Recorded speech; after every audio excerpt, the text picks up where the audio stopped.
When you're at the gym and you aren't really giving it your 100% honest try, are you really at the gym? Let's be completely honest, okay? I've been to several gyms and several places, and you know what? Every once in a while, you see that person just dogging it, but then they'll continue to champion how, oh, I go to the gym every day. Well, guess what? Researchers say you should pick up the pace during your exercise.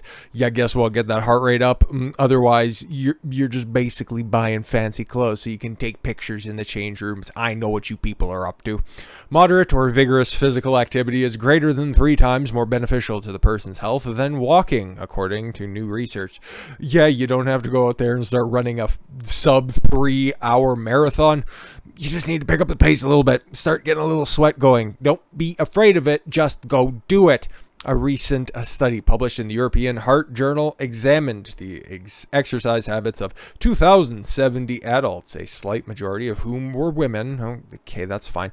Who participated at the Framingham Heart Study using accelerometers. An accelerometer is a device that measures the vibration and the acceleration of the motion of a structure in Fitbits. Okay, they have the accelerometer in there to track steps. Okay, so it's just a fancy word for a step tracker. Cardiopulmonary exercise test using a face mask or mouthpiece to measure oxygen intake and a carbon dioxide expelled. So they ran a VO2 max. That's cool. Were performed from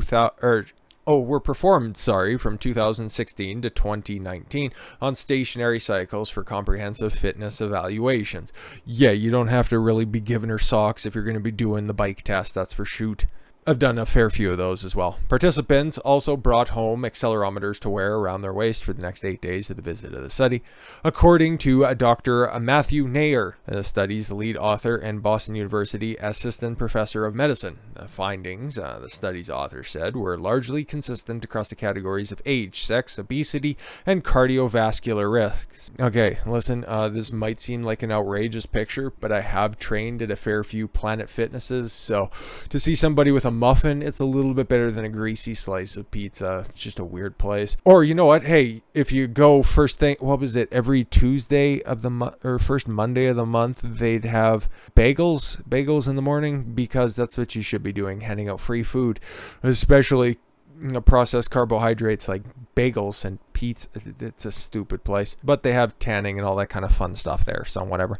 An increase of 17 minutes in moderate vigorous exercise activity between the day, or 2,312 steps per day, or the reduction of 249 minutes of sedentary time per day to a testing cycle correspondence with 5% higher peak oxygen uptake, and individuals with high above average steps or moderate vigorous physical activity demonstrated above average peak oxygen uptake values regardless of their sedentary time per day.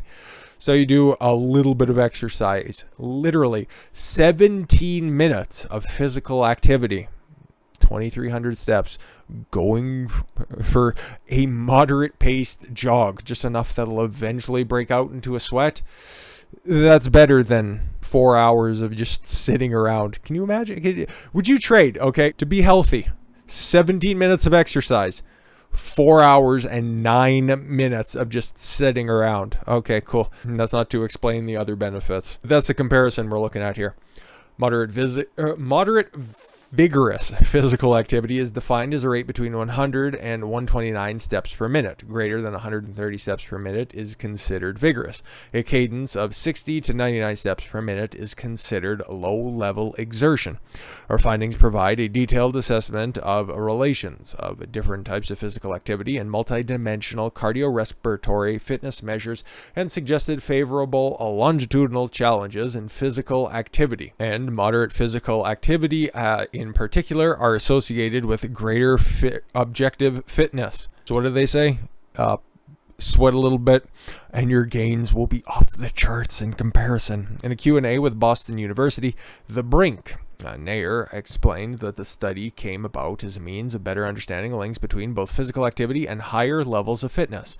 We expected to find the higher amounts of moderate to vigorous physical activity, like exercise, would lead to better peak exercise performance. But we were surprised to see that higher intensity activity was also more efficient than walking in improving the body's ability to start and sustain lower levels of exertion. Interesting. We were also uncertain whether the number of steps per day or less time spent sedentary would truly impact peak physical fitness levels. We found that they were associated with higher fitness levels of our study group, the findings were consistent across age, sex, health status, confirming relevance of maintaining physical activity throughout the day for every single person. Our third question was, are more recent physical activity habits more important than previous exercise habits in determining current levels of fitness? Interestingly, we found the participants with high activity values at one assessment and low values at another assessment performed 8 years apart. Very interesting.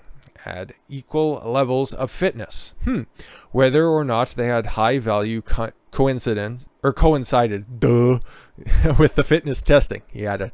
This suggests that there may be a memory effect, a muscle memory effect, if you will, of previous physical activity on current levels of fitness. Nair said that the researchers hope the study will provide more information that can ultimately use to improve physical fitness and overall health. See how important this stuff is? Just remember, you don't have to break into a full-on sprint, okay?